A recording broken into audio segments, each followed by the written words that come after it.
Bonjour à toutes et à tous, bonjour aux courageux qui sont restés. Je vois que ça se remplit, donc c'est bien. Et moi, je vais dire bravo aux pitchers parce que le faire en 3 minutes, c'est un vrai exercice. Bravo à tous derrière.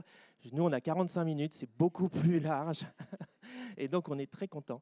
Donc, on est là pour parler du sujet clé qui nous passionne tous les trois autour de la table, du sujet de l'engagement collaborateur.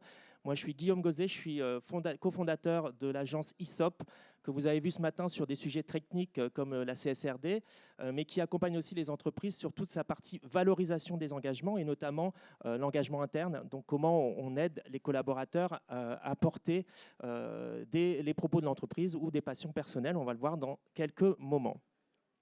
Aujourd'hui, j'ai la chance d'être accompagné par deux expertes du sujet que sont Florence Bétinger et Katarzyna Winieska. Bonjour mesdames. Bon, on se connaît personnellement, donc je vais les tutoyer.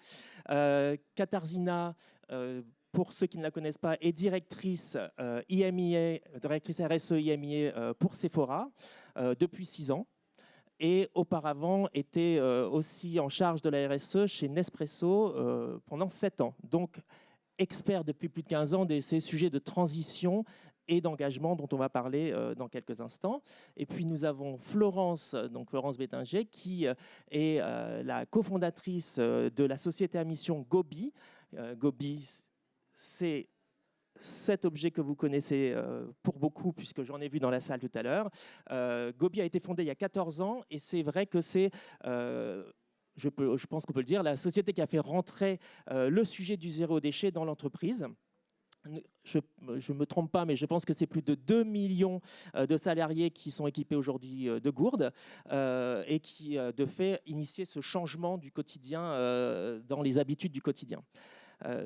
Au-delà de ça, c'est aussi une expertise d'éco-conception, mais aussi une exercice d'engagement, et on va en parler, qui est forte chez Florence.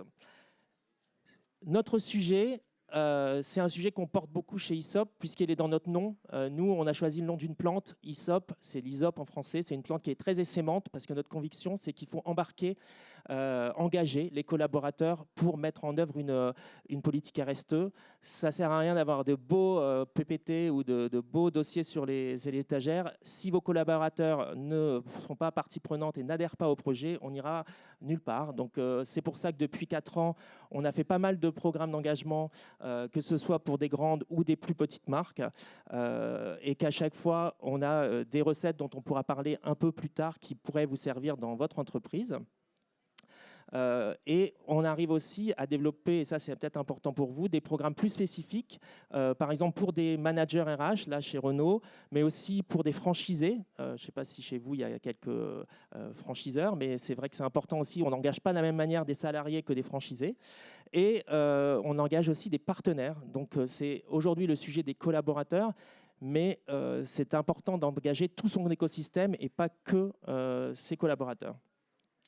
Ce qui ressort de tous ces programmes d'engagement, selon nous, c'est qu'il faut bien différencier deux types d'engagement. Il y en a un premier qui est vraiment l'engagement au service du plan stratégique RSE, c'est-à-dire votre vision, où vous voulez aller.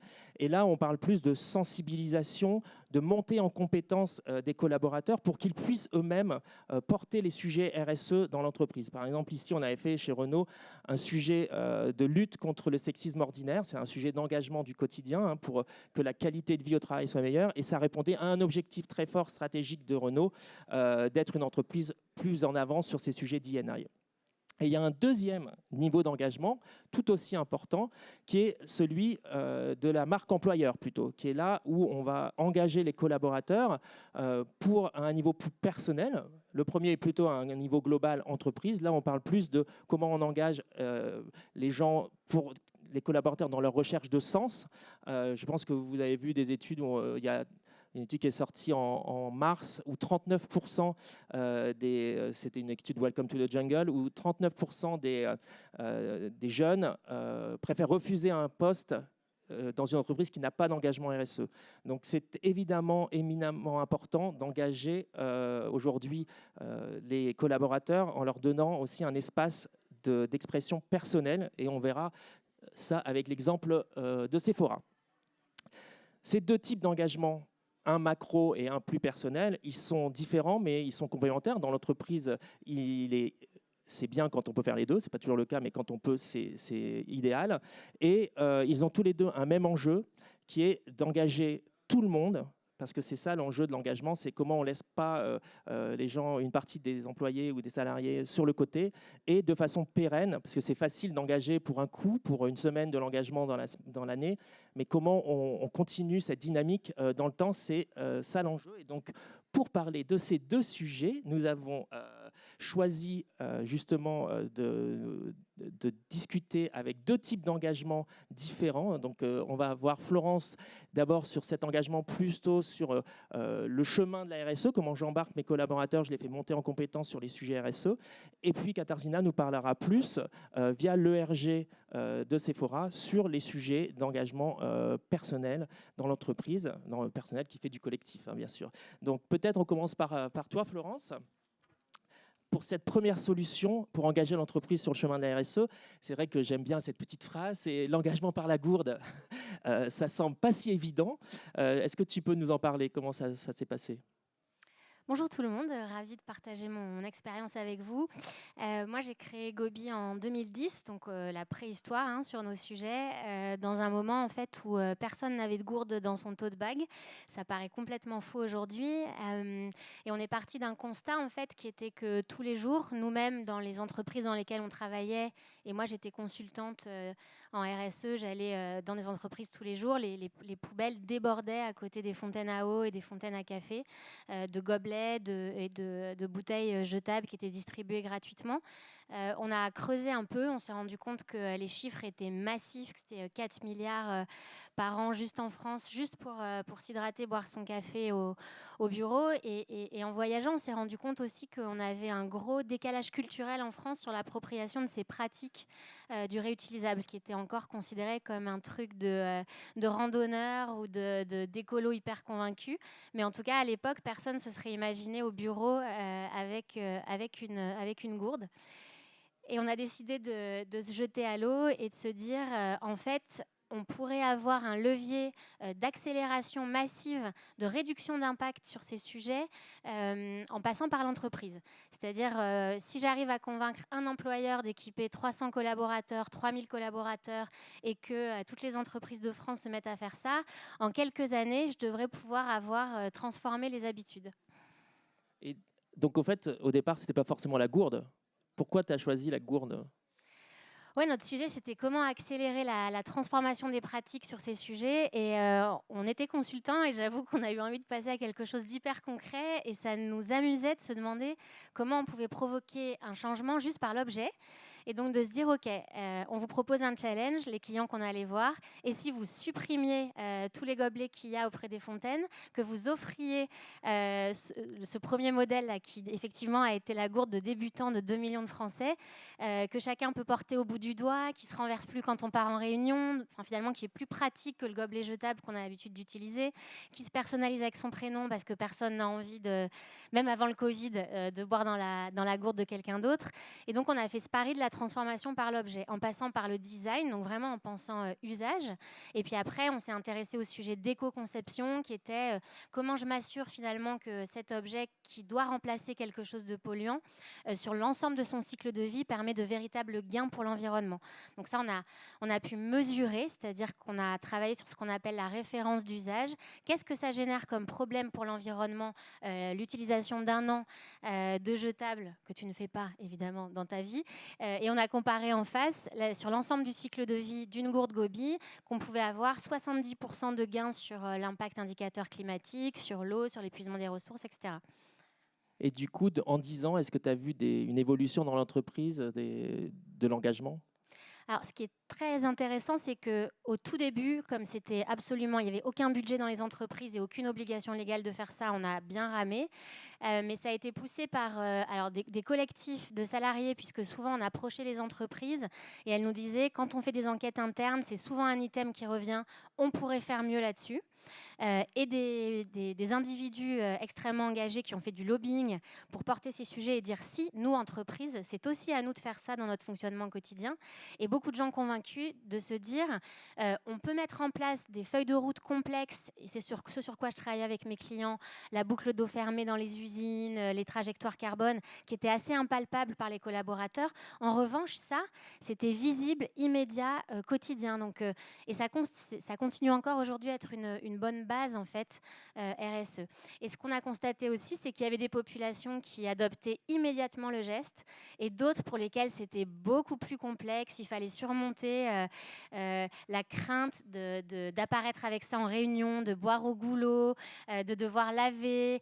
Les infrastructures n'étaient pas adaptées. Il y a de plus en plus de lave-vaisselle, de cuisine, etc. Mais tout ça a été très long jusqu'à ce qu'il y ait une bascule un peu avant 2020, notamment parce qu'il y a eu beaucoup de sujets médias sur les continents plastiques. Les gens pensaient que le recyclage pouvait tout et on s'est rendu compte que non. Et à partir de là, en fait, il y a eu une inversion. Ce qui est devenu un peu gênant, un peu honteux, c'était de se balader avec sa bouteille jetable, là où auparavant, c'était un peu gênant, un peu honteux d'avoir sa gourde. Et donc, ça a été hyper intéressant aussi d'observer cette transformation culturelle. Et du coup, je vois qu'il n'y a évidemment plus que le Gobi dans votre collection. Sur le reste aussi, vous avez eu des freins à l'engagement. Vous avez vu, ou est-ce que c'était le premier, c'était la gourde, une fois que le frein a sauté On est rentré par la gourde parce que s'il y a bien un besoin vital et quotidien, et au bureau en particulier, c'est de s'hydrater. Donc on savait que ça disparaîtrait jamais et qu'en plus c'était un cadeau sympa à faire et que du coup ça nous faisait une porte d'entrée aussi dans les budgets des entreprises. Aujourd'hui, ce qu'on constate, c'est que la pratique s'est généralisée. Donc j'aurais vu ça de mon vivant, c'est déjà sympa, quoi. Plus la loi AGEC qui a interdit certaines pratiques comme la distribution gratuite de bouteilles jetables. Ce que je constate par contre, c'est qu'on a passé une phase où il y a eu un petit effet de mode et où du coup, on offre ça pour le déménagement, on offre ça pour le cadeau de fin d'année et il manque une logique d'animation et de suivi sur ces sujets. Alors qu'en offrant une lunchbox, une gourde, on peut avoir un welcome kit réutilisable qui incarne la marque employeur, qui est présente tous les jours dans le quotidien et surtout qui est assez c'est un geste très fédérateur, c'est-à-dire que du top management jusque dans tous les ateliers, on peut avoir le même geste, la même pratique. Et ce qui est absolument clé, c'est de l'accompagner. Aujourd'hui, on le fait, on propose des campagnes clés en main sur lesquelles les clients n'ont plus qu'à mettre leur logo, sur lesquelles on a de la sensibilisation. C'est quoi le lien entre utiliser une gourde ou une lunchbox tous les jours et la problématique de l'épuisement des ressources, le réchauffement climatique. Donc, on a créé tout un dispositif de communication qui s'appelle Objectif Zéro Gaspille d'énergie, d'eau, de ressources naturelles, qui fédère l'ensemble des collaborateurs. Et on voit bien que sur la gourde, on a avancé, mais qu'on a encore maintenant des pas géants à faire sur la pause déjeuner du midi. On vient de faire une enquête. Les pratiques où on part acheter à déjeuner dehors se généralisent et les poubelles qui se sont un peu vidées des bouteilles et gobelets jetables se remplissent des contenants du midi. Et on sait aussi que dans la jeune génération, il y en a de plus en plus qui apportent leur déjeuner. Ça leur permet de contrôler ce qu'il y a dans leur assiette et de manger aussi plus végétarien facilement. Donc on pense que c'est le prochain sujet qu'il faut amener en entreprise. Et ça permet aussi de raconter des tas de choses sur l'alimentation. Donc, ça nous intéresse aussi en communication. Et voilà. Et pour finir, dans cette même logique, en fait, de travailler des produits génériques, très bien faits, personnalisables, on a cette campagne Éco-Geste toute prête. Et on a envie aussi de proposer à des entreprises qui peuvent être des PME, des ETI, qui ont moins de gros budgets en communication, d'avoir des campagnes prêtes à déployer sur la thématique de l'eau, sur la biodiversité et sur d'autres sujets majeurs de la RSE. Donc là, on revient sur le propos qu'on avait au départ de dire comment, je trouve génial le côté, on a un objet concret, comment il arrive à servir des objectifs de l'entreprise. Donc tu dépasses le goodies pour arriver à un objet de transformation de l'entreprise. Est-ce que ce discours-là, il est reçu de la part de tes clients? Est-ce que c'est difficile pour toi de prêcher ou est-ce qu'ils te voient encore comme l'objet sympa qu'on offre à ses collaborateurs? Comment tu fais cette bascule? Oui, on a été, dès le début, nous, en fait, on voulait être une solution d'écologie du quotidien. On a été obligé de rentrer par le budget goodies éco-responsable parce que c'est le seul qui existait. Et donc, progressivement, avec les clients, maintenant, on a accompagné plus de 17 000 organisations. On les interroge sur est-ce que c'est suivi, comment vous l'accompagnez pour, je pense, accompagner un nouveau niveau de maturité sur ces sujets. Ce que je trouve aussi assez passionnant, c'est qu'à travers l'exemple d'un objet qu'ils ont dans les mains au quotidien, les collaborateurs, collaborateurs, on peut leur raconter aussi ce que ça veut dire que l'éco-conception. Pourquoi c'est important, par exemple, pourquoi ça, le fait que ce soit fabriqué en France, ça réduit quasiment de moitié l'impact carbone par rapport à la fabrication d'une gourde métal chinoise. Donc c'est aussi à travers l'objet concret le prétexte pour sensibiliser à des éléments qui sont plus difficiles à appréhender. Et je trouve qu'aujourd'hui, on a besoin d'outiller intellectuellement tout le monde pour bien s'approprier ces sujets sur lesquels souvent le vocabulaire est technique et c'est pas hyper facile d'y rentrer. Donc c'est vraiment aussi moi ce qui m'anime au quotidien, c'est de rendre tout ça beaucoup plus inclusif, d'embarquer tout le monde. Donc ça fait réfléchir les collaborateurs sur leur propre métier en même temps. Ce que tu dis sur l'éco-conception, ça peut aider à re-questionner le business model de l'entreprise par est-ce que ça t'est arrivé ou est-ce que tu penses que c'est On sait qu'il y a beaucoup de gens, au départ, en fait, quand ils ont eu le produit, déjà, ça a questionné leur pratique. Donc ça, c'était aussi génial. Et ça a eu un effet sur leur cercle aussi familial, amical. Donc ça, c'était assez génial. Et on a eu beaucoup, beaucoup de retours dans ce sens-là. Et petit à petit, on arrive sur les logiques d'analyse de cycle de vie, par exemple, de dire, voilà un produit dont vous êtes le héros. Nous, on s'est occupé de bien le fabriquer, mais il faut que vous l'utilisiez, par exemple, la lunchbox au moins 25 fois pour qu'elle commence à être positive sur le carbone. Et ça, c'est une façon de rentrer, d'attiser la curiosité de manière simple et concrète sur ces sujets compliqués. Merci. C'est quoi les next steps pour Gobi ? Écoute, on vient de déployer la campagne Ecogest Zéro Gaspi qui a bien du succès. Donc, je pense qu'il y avait une opportunité là-dessus.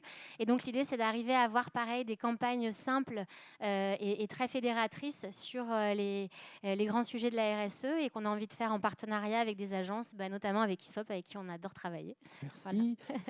Merci Florence. On va passer à Katharzyna et une façon ici plus individuelle d'engager. On appelle ça l'ERG. Katharzyna, qu'est-ce qui se cache derrière ces 3 lettres ? Eh bien, on va faire un petit peu d'anglais. Donc, derrière ERG, c'est Employees Resource Group. C'est vrai que c'est pas du tout Sephora ni moi-même qui avons inventé les concepts. Ça vient des États-Unis. Pour leur rendre quand même l'hommage, c'est vrai qu'ils ont inventé une approche de l'engagement assez démocratique. Bon, on est dans la période des élections, n'est-ce pas? Donc, c'est bien de parler même de la démocratie participative autour de l'engagement. C'est vrai que depuis que Florence existe avec Gobi, l'engagement a été finalement pris dans les ciseaux, soit par le militantisme personnel d'une personne face à l'organisation qui essayait de secouer les cocotiers, et de l'autre côté, des stratégies un peu top-down, des priorités RSE à déployer, donc transformer les métiers et des choses assez structurantes, mais qui quand même viennent du haut.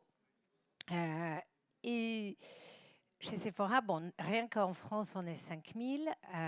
L'engagement pour quelqu'un qui a une toute petite équipe, c'est un vrai défi. C'est-à-dire que c'est presque un métier à temps plein et animer une communauté, un engagement, ça prend énormément de ressources.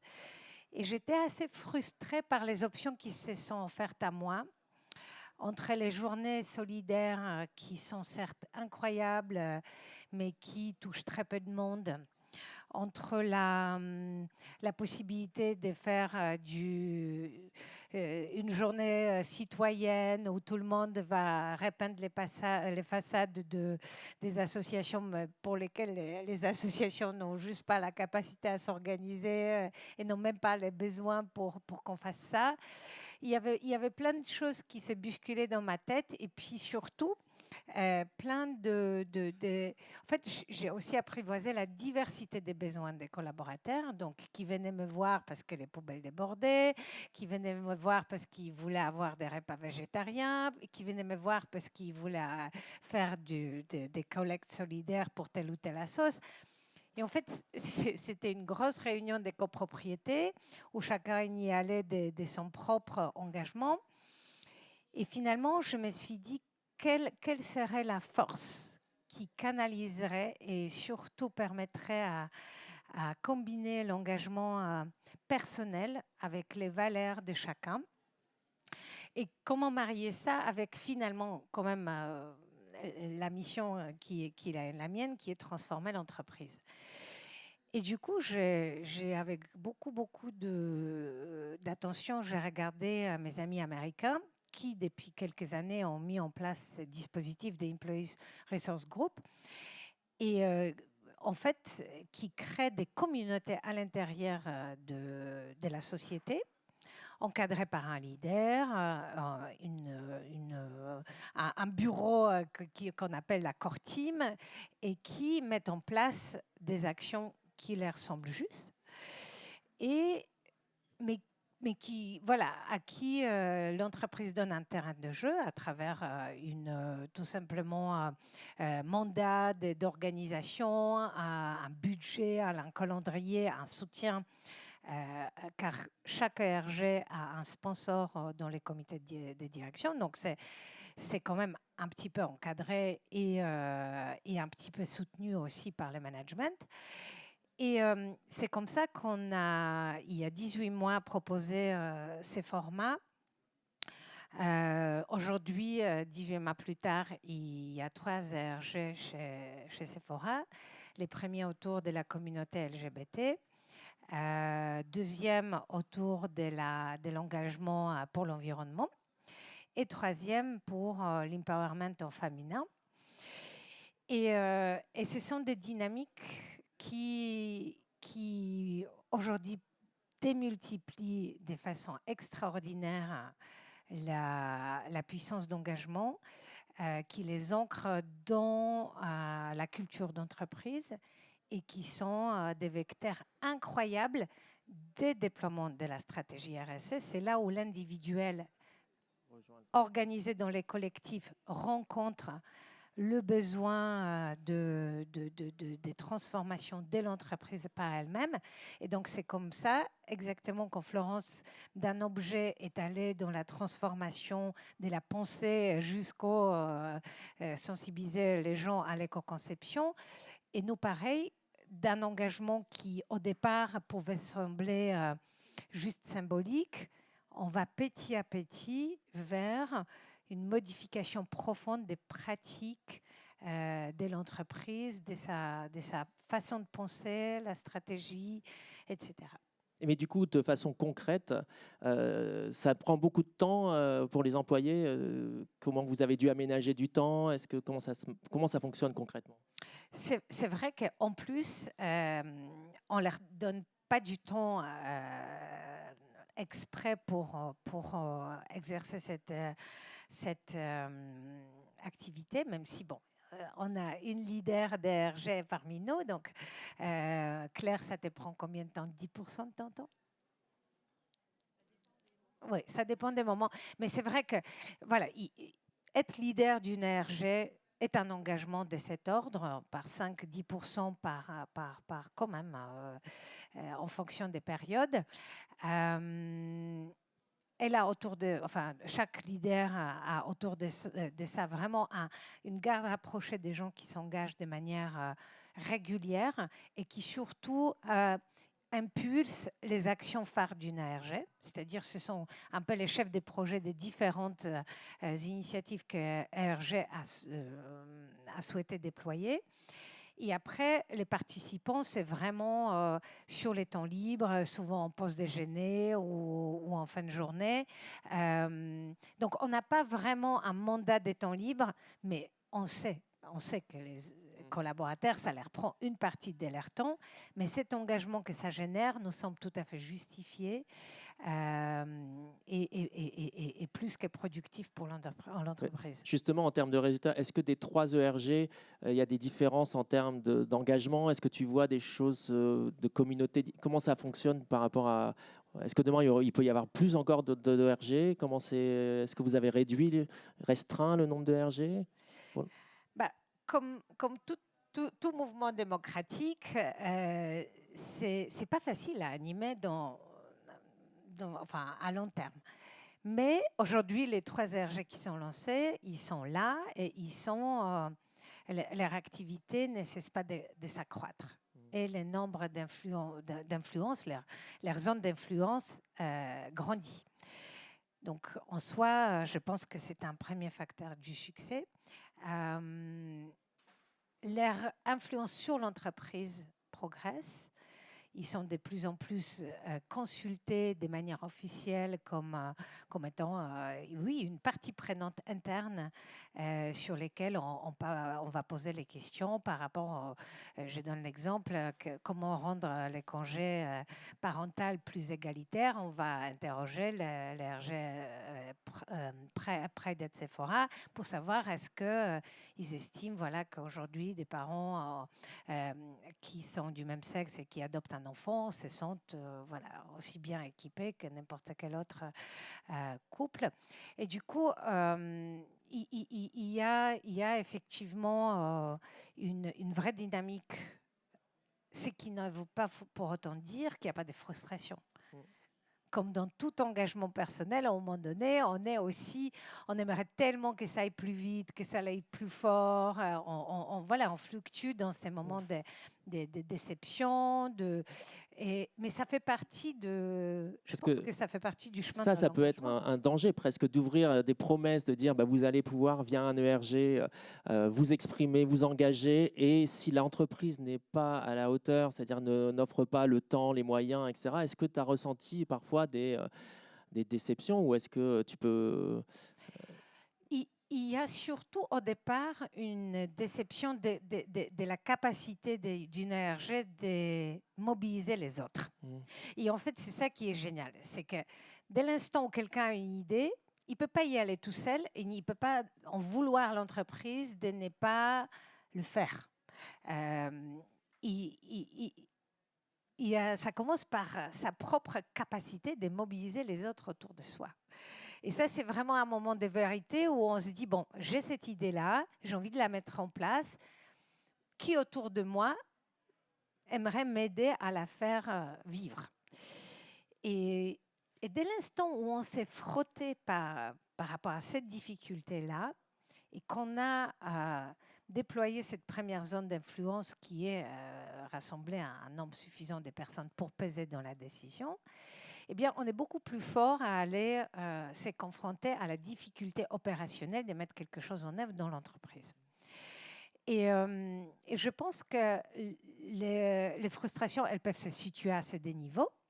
Parfois, j'ai une idée, mais en fin de compte, autour de moi, personne veut passer au repas qu'on ramène de chez soi versus un repas vite fait acheté à l'extérieur. C'est un vrai changement, hein? Donc, on ne peut pas en vouloir à l'entreprise qu'elle n'a pas mis en place si d'abord et autour de nous, on n'a pas des gens qui pensent comme nous. L'entreprise ne peut pas tout dans l'engagement. Et c'est ça aussi qui est super rigolo à comprendre et à accepter. Et justement, c'est quoi les conditions de succès? Est-ce qu'il y a un engagement de la direction? Est-ce qu'il y a pour que ça fonctionne, un ERG, selon toi, c'est quoi le retour d'expérience là-dessus? Il y a premièrement, bien sûr, la bonne compréhension de ce qu'est un ERG et comment cet ERG peut fonctionner dans la culture d'entreprise donnée. Parce que chaque entreprise a une culture spécifique. Ce qui est vrai pour nous n'est peut-être pas du tout vrai dans une autre entreprise. Donc ces cadres, il faut qu'ils soient partagés moi je l'ai fait avec les collègues de l'équipe RH et notre directrice générale. On s'est assez vite aligné sur 4-5 règles qui régneraient dans cette dynamique. Ensuite, il y a vraiment nécessité de leaders forts derrière un ERG et leur capacité d'entraîner le monde derrière. Troisième élément hyper important, c'est effectivement ces liens, dire aux gens, organisez-vous, et voici les cadres sans ressources, donc sans budget ou soutien communication et autres, ça ne marche pas.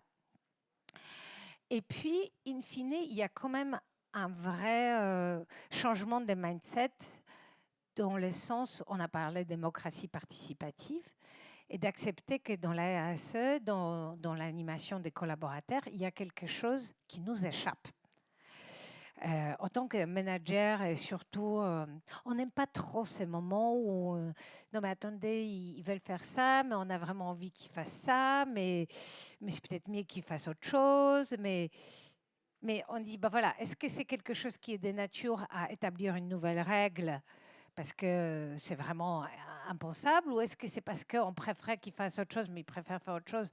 Et dans ces cas, c'est juste un jugement subjectif, et dans ces cas, on y va.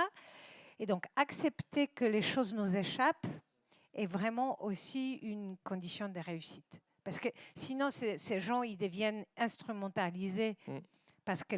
par ce que l'entreprise souhaite mettre en œuvre. Et du coup, on n'est plus dans l'engagement, on est dans le déploiement de la stratégie d'entreprise. Et aujourd'hui, on a quelques PME et ETI. Est-ce que vous êtes une grande entreprise? Est-ce que tu penses que l'ERG peut s'adapter sur des formats d'entreprise plus petits? Ah, mais je pense que c'est même beaucoup plus facile dans une petite entreprise assez informelle, parce que ces structures, en fait, elles sont assez informelles. C'est beaucoup autour d'un déjeuner où, voilà, vite fait, on se dit, et puis les jours J, il y a une conférence, ben, on a besoin de bénévoles pour ranger les chaises ou mettre 3 PowerPoint en place. Enfin, c'est assez informel, donc je pense que les petites structures sont même mieux équipées. Et en plus, c'est des structures qui s'autogèrent. Donc, dès l'instant où on a posé les cadres et on a libéré les énergies, bah, en fait, les gens, ils y vont, hein, et ils s'organisent, ils managent les choses par eux-mêmes. Donc, je pense qu'au contraire, c'est plus difficile dans une structure voilà, assez établie, où il y a les liens hiérarchiques, un mode de fonctionnement qui est un peu différent, et où la conduite des changements est nécessaire.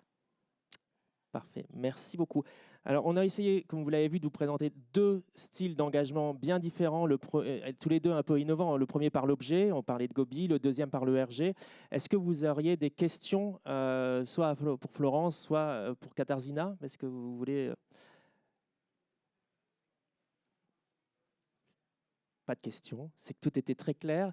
Ce qui me semble important, c'est un point que Katarzyna a évoqué, c'est que en fait, l'engagement des collaborateurs, ça dépend d'abord de la culture de votre entreprise. Chaque entreprise aura un mode d'engagement différent. Certains passeront par la méthode plus classique, peut-être des plans d'engagement que je vous ai montré au départ pour SNCF, où on va effectivement passer par du Yammer, du SharePoint, des documents qu'on met à disposition pour qu'en région, on ait des kits qui engagent sur des messages qui ont été déterminés en amont par l'équipe RSE, ou alors il y a aussi d'autres moyens d'engager qui sont par exemple d'engager toute l'entreprise dans la réflexion de la mission de l'entreprise. Donc encore une fois, vous voyez qu'il y a un spectre très large depuis une communication plutôt top-down jusqu'à remonter l'ERG, et un peu une façon aussi comme ça de faire participer le vivier de départ. Mais c'est vrai qu'on le fait aussi dans certaines entreprises sur de l'engagement plus stratégique. Donc tout ça dépendra de où vous en êtes dans votre plan personnel d'engagement, donc votre plan RSE, et aussi quelle est la volonté de faire participer vos collaborateurs. Une question, on y arrive. Exactement.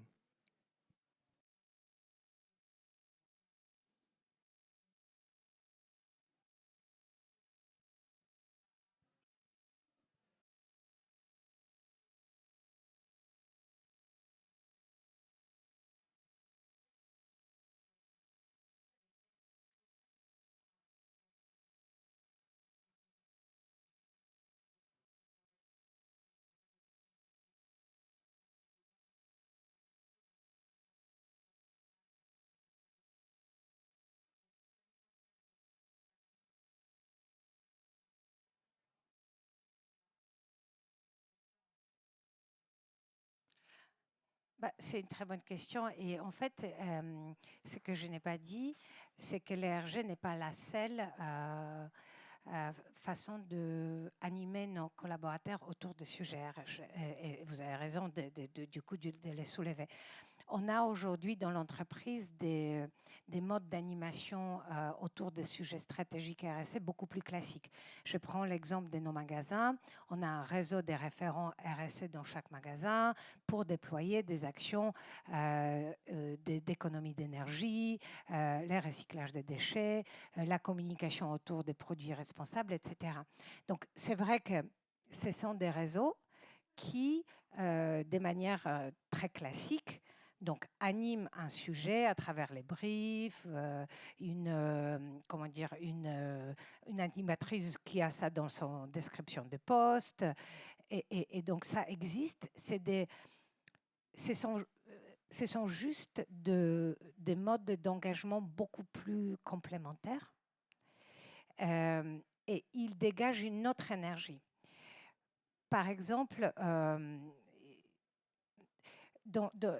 en fait, on peut parfois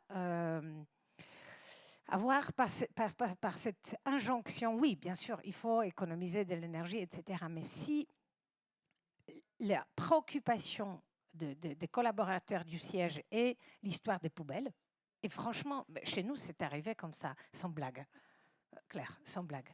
Il y a des collaborateurs qui sont venus me dire, non, mais c'est pas possible. En fait, vous avez beau et bien de raconter tout ce que vous voulez, ce que vous faites pour réduire les déchets dans les opérations, faire des produits éco-conçus, promouvoir les recharges. Mais regardez les poubelles. En fait, ils voient ça comme une injonction contradictoire. Et comme à titre personnel, c'est ça qui les bouleverse, en fait, vous ne pouvez pas vous dire, en fait, vous savez quoi, j'ai mis à faire avec les produits éco-conçus. Et en fait, c'est ces moments-là où j'ai eu un déclic. Je me dis, moi, je ne peux pas le faire. Enfin, je ne peux pas régler les déchets. Je ne peux pas régler toutes les problématiques d'inclusion, de la solidarité, etc. J'ai besoin de démultiplier les personnes qui vont porter ces sujets. Donc, en fait, c'est en ça, on a juste souhaité soulever quelque chose d'un peu plus de l'ordre d'innovation que des démarches classiques que, bien évidemment, on anime et qu'on a partout dans l'entreprise des personnes qui déploient la stratégie, mais pas parce qu'ils ont décidé et qu'ils sont volontaires, mais c'est parce que ça fait partie de leur job. Il y a une seule chose que je me permets d'ajouter que j'ai oublié comme facteur de succès, et ça me permettra de reboucler avec Guillaume. En fait, la communication est un facteur de succès. Parce qu'aujourd'hui, la RSE, elle est un petit peu par... on a une journée de l'eau, une journée de forêt, une journée des droits de femmes, etc. Donc, ça oscille par... Et c'est vrai que maintenir une communication percutante, engageante, qui est à nouveau un autre métier que moi, je ne peux pas porter toute seule. Et du coup, le choix de l'ERG Planète, que Claire anime, c'est porter donc, une partie de leur budget. Collectivement, ils ont décidé on a besoin d'une communication et ils ont choisi ISOP pour animer la communication de l'ERG. Et chaque ERG a fonctionné sur cette partie communication de façon très différente. Et c'est ça aussi qui est génial, c'est qu'on peut même adapter les stratégies de comment on parle de ces sujets de façons qui sont propres à chaque sujet, à chaque personnalité ou chaque collectif, en fait. Merci Katarzyna, j'attendais pas cette petite merci. Ouais. On va conclure, sauf s'il y a une dernière question, mais l'idée c'est peut-être Florence, comme je t'ai pas entendu sur la fin. Est-ce que tu as un conseil ou une bonne pratique pour une entreprise qui voudrait demain lancer sa politique d'engagement, à part évidemment de se mettre au Gobi si elle n'y est pas, mais est-ce que tu as effectivement un petit conseil à donner pour terminer? Non, mais je pense que c'est ce qu'on s'est dit. Il faut assurer de la cohérence, je pense. Et donc, effectivement, il y a la stratégie RSE. Il faut absolument qu'elle soit en place sur les cœurs de sujet. C'est-à-dire que de toute façon, une entreprise qui va s'occuper d'inclusion LGBT, si elle ne s'est pas occupée de ses impacts stratégiques sur l'environnement ou sur le social, effectivement, je pense que tout de suite, elle sera remise en question par ses collaborateurs et ses collaboratrices. Je pense que les différentes logiques ne s'opposent pas, au contraire, elles se complètent. Moi, je trouvais ça assez passionnant aussi de se dire que par ces sujets RSE qui sont par nature innovants, transformatifs pour l'entreprise, on amène des logiques de gouvernance un peu décentralisées, coopératives, nouvelle génération qu'attendent aussi, je pense, les salariés.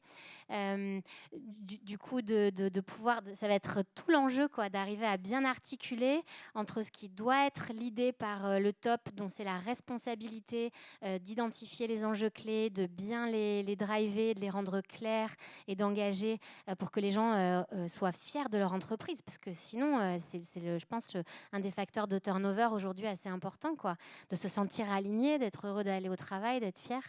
Et puis en plus, effectivement, de s'appuyer sur l'intelligence, les forces vives, la capacité d'innovation d'une pluralité de collaborateurs pour enrichir. C'est évidemment quelque chose dont il ne faut pas se priver. Donc voilà, je trouve que tout était extrêmement complémentaire. Merci. Katarzyna, tu veux finir? Moi, je passe le micro à Claire. Ah, Claire. Dis. Eh ben, merci. Alors, ce n'était pas forcément prévu. Ça me donne l'occasion. Ça fait que 1 an qu'on s'est lancé. Et effectivement, en 1 an, on a fait tellement de choses. Ça me donne l'occasion de dire merci à Katarzyna de nous avoir mis tous les 3 le pied à l'étrier pour faire ça. Parce que vraiment, ça apporte tellement au quotidien. Alors oui, c'est du temps en plus. Mais c'est du temps qu'on est fiers de passer dans l'entreprise et c'est top. Et merci à ISOP. Voilà, j'en profite comme on me donne le micro parce que, comme l'a dit Katarzyna, la communication, c'est peut-être là où on était le moins équipé parce qu'on n'est pas du tout des experts RSE. Moi, je fais des études marketing, donc rien à voir. ISOP nous apporte vraiment des tips au quotidien pour communiquer de la bonne façon les messages clés qu'on veut faire passer. Et pour conclure peut-être en répondant à la question, alors oui, on est parti des poubelles, mais aujourd'hui, on parle beaucoup plus de sujets sustainability dans l'entreprise chez Sephora, ce qui n'est pas naturellement le cas. Et ça, c'est une énorme victoire. Et oui, ça finit par redescendre sur les business. Parce que y a quelqu'un qui vient me demander, mais comment je fais une campagne plus green demain? Et ça, c'est une question qui ne se posait pas avant, donc, ou moins. Donc voilà, l'idée de l'ERG, au final, c'est d'impacter vraiment le business et d'aller vers une beauté plus responsable au final. Voilà ce que j'avais à dire. Merci Claire. Merci à toutes les 3. Et à place à la suite, je pense qu'il reste une conf.